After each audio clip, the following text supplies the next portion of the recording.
लो सांग मैंने फाइनाली आसीगला आपण मानकर सिटी एग्जाम रो पूरा माने आपण माने एंट्रेंस टेस्ट केबे देबे केबले अप्लाई करिवे तार लास्ट डेट केबे। तो जो माने साधारणतः मन रखतु +2 पास करछन्ते से any type of subject arts हे पारे कॉमर्स हे पारे बा साइंस हे पारे। ओके मिनिमम क्वालिफिकेशन होची आपनकर +2 10th आपण मानकर कोन हेची सेतरे जे लेन देन ही सिटी एग्जाम रो नाही ओनली +2 एग्जाम जदि आपण बिलोंग्स करछन्ते जनरल कास्ट ताले आपनकर 50% मार्क होइते दरकार। जदि आपण करछन्ते एससी एसटी किंबा ओबीसी किंबा एसीबीसी किंबा दिव्यांग ताले आपनको 45% मार्क रो आवश्यकता अछि केवल सिटी एंट्रेंस एग्जाम दबा पाए। एंट्रेंस एग्जाम दे सारला परे कोन हबो मन रखंतो सिटी एंट्रेंस एग्जाम दे सारला परे आपनको गोटे कोन तार ना आपण मानकर तार रैंकिंग सिस्टम आसीबा आपण को रैंक रे अछंती देन आपण मानकर एडमिशन आसीबो। ओके मन रे आपण सीबीटी टेस्ट करा जिवो बा ऑनलाइन टेस्ट करा जिवो केबे तार ऑनलाइन एप्लीकेशन ना 12 माने गत काल ठार देवस्नान पूर्णिमा पर दिन ही आपण मानकर 2:30 बेल ठारो आपण अप्लाई करिबा स्टार्ट हे जिवो अप टू 9 जुलाई 2025। ऑनलाइन पेमेंट डेट होची 12 जून ठार स्टार्ट होची 10 जुलाई रे एंडिंग हबो। ओके वेबसाइट कौन अच्छी www.samsodisha.gov.in www.scatodisha.nic.in ता सहित मन रखि आपण को जदि एग्जामिनेशन फी रिगार्डिंग कहे ताले 500 रुपीस पड़ो। ओके तो जो मैंने +2 विथ आर्ट्स करेंगे मन रखिता बा +2 साइंस कर +2 कॉमर्स करते से मन रखिता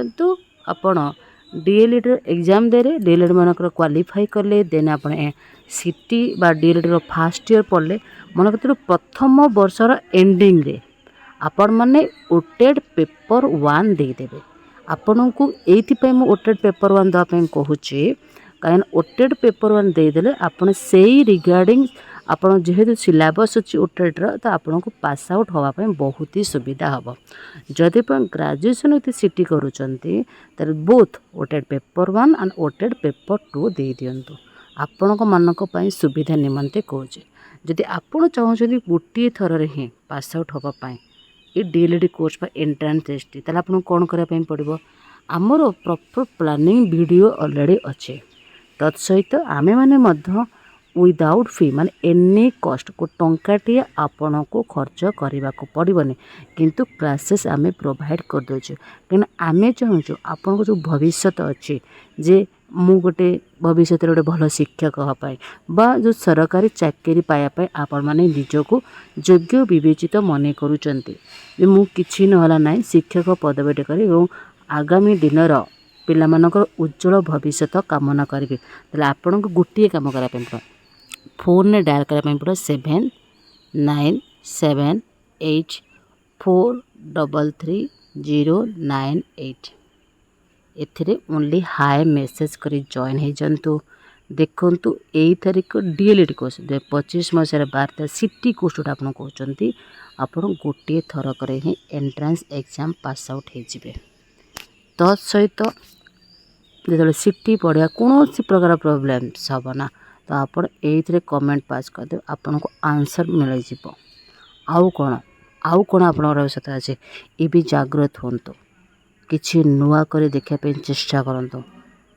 जो कॉम्पिटिटिव लाइन रे आपन पाठ पढ़ा पढ़ी करुँचे ताको आउ टिके अग्रसर करातु देखिए आपण भी भविष्य गोटे भल शिक्षक हे और आपण बापा माँ स्वप्न जो चाकरी करवा हो बा सरकारी चाकरी कर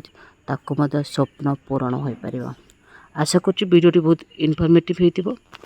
तो चैनल को नुआ थे लाइक करेंगे कमेंट करेंगे शेयर करेंगे कहीं आपणकर 500 टंका ए जो एप्लिकेशन फी 500 पड़े 500 टंका आपणकर भविष्य 50 वर्ष कामना करुचे। ओके तो नुआ करे चैनल देखुले निश्चित सब्सक्राइब करेंगे अन्य मानक शेयर करने को जमा भी भूलें नहीं। Thank you have a nice day.